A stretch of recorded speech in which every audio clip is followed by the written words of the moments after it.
What is that? Well, I do, I always love to give my personal disclaimer. I don't require that anyone agree with me or believe what I believe, but I share myself freely in the form of my beliefs freely. And I support others in the same way. I have cultivated all 8 limbs of yoga, not just asana. So although the subject of today's conversation is postures, and they're really fun, and that is the way that I came through a practice, and it is as full-bodied as the other 7 limbs.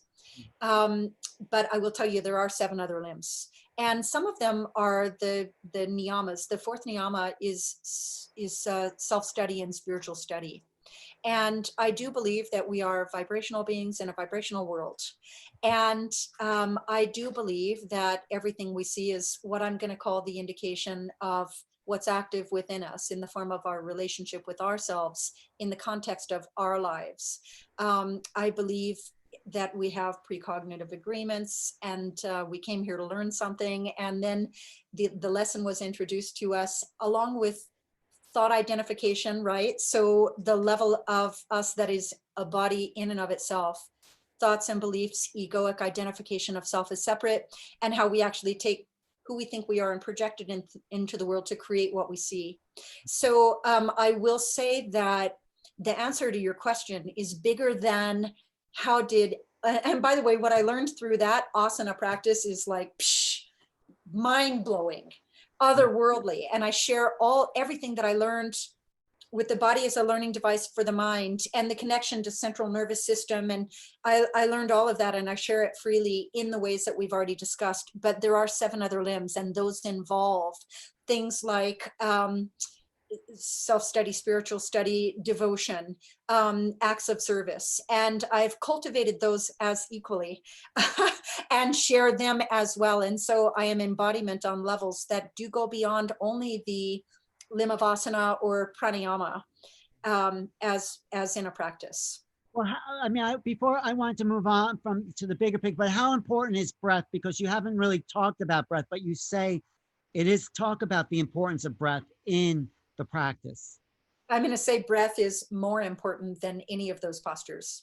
As a matter of fact, the postures are, and because it's common for people to say, "Oh no, breath is a bridge between mind and the body, and breath is the key." But that is no joke right there.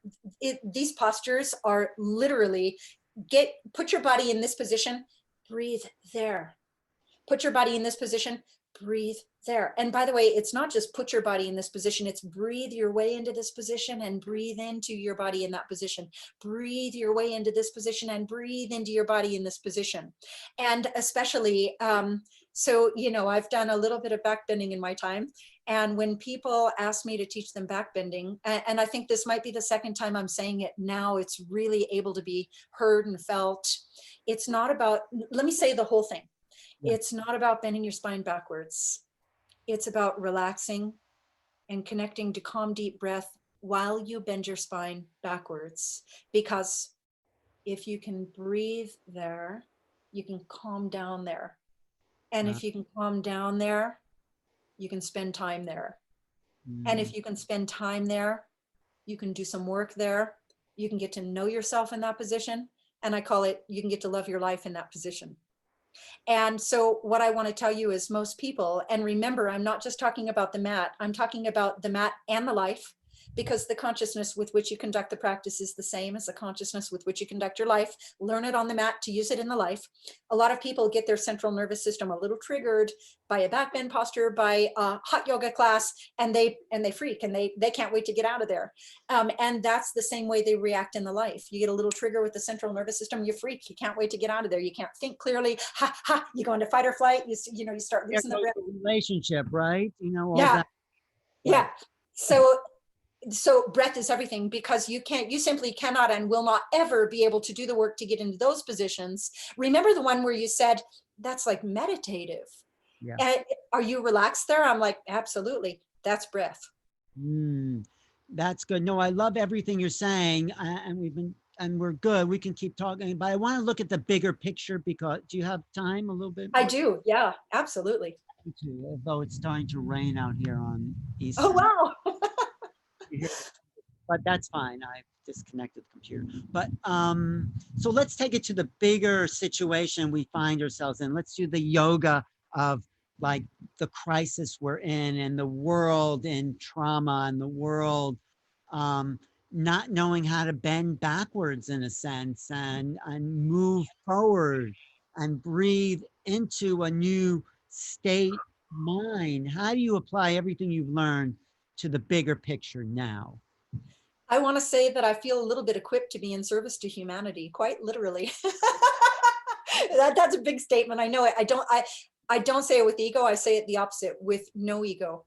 I love it that you can own that part because you are equipped. You've done a lot of time to get to the position you're in, and that's something to be honored. It's not ego to say, look what you've accomplished. I think that's a great thing. So you can. I mean, if I could maybe try to summarize it in some one-liners of how I could make a straight shot from a practice to service to humanity, and especially right now when things are a little funky out there, right?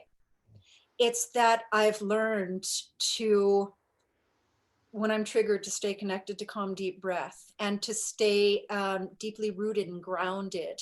I would call that contracted. So the ability to contract what you need to stay grounded and connected and relax everything else, to, you know, the pillars of non-judgment. Oh, it's everything. Non-reaction, non-attachment, non-resistance. That's everything right there. I learned that on a mat. I use that in my spiritual counsel. The realization that we don't see things as they are, we see things as we are, to be able to just dismantle the constructs made in fear and realize that most of it is projection and most of it is fear-based, and to actually be a frequency of calm, connected, love, you know, groundedness, and all of these things for others, to attune themselves to, and so that, and in a way to give them permission to be the same. Like, it is the embodiment, it is the integration, it is to be the change you wish to see in the world, Well, without a doubt. it's great. No, I get all that. That's great. So, and because you're so sensitive to energy, because you feel everything, I'm assuming that that's happening in your body because you've attuned your mind to every little part of your body. Are you feeling something now happening energetically on the earth that is coming through your body? Talk about that. Yes. I definitely am, and we all see it. And again, I'm always looking for union and sameness. And what I will tell you is that I see that right now we as a planet, not just a nation, are in the midst of a shift that we are ready for. We are ready to dismantle constructs made in fear. And so it's up to each of us to be the embodiment of the change that we wish to bring forth into what we could call a new world, to stop expecting it to be what it was and to create what it will be. That's actually something that I live by, is what matters is not what happens, but how you respond to what happens, and it will be what you make it, and you do get to choose. And so it's your responsibility to be accountable for your creations right now, right now, right now, right now, and right now.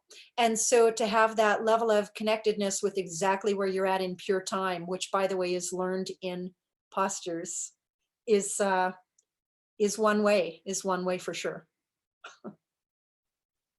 So, what do you sense? So, you're saying that we can relax into this movement that's happening now, and but what do you think is coming? What's your intuition? I think what's coming is the dismantling of constructs made in fear. I think that there has been an equation that was the Maya, the illusion of the relationship between time, which is a man-made construct, and money, which is a man-made construct, and the value of a human with respect to time and money. And all of these constructs are being dismantled. And so I am accountable to creating the emergence of the value of all human beings as being love, as being perfect by virtue of their divine birthright. They always have been, are now, always will be. And to help people come into that collective consciousness, to be more accountable for our collective agreements, and to let go of the agreements made in fear, and the things of that nature.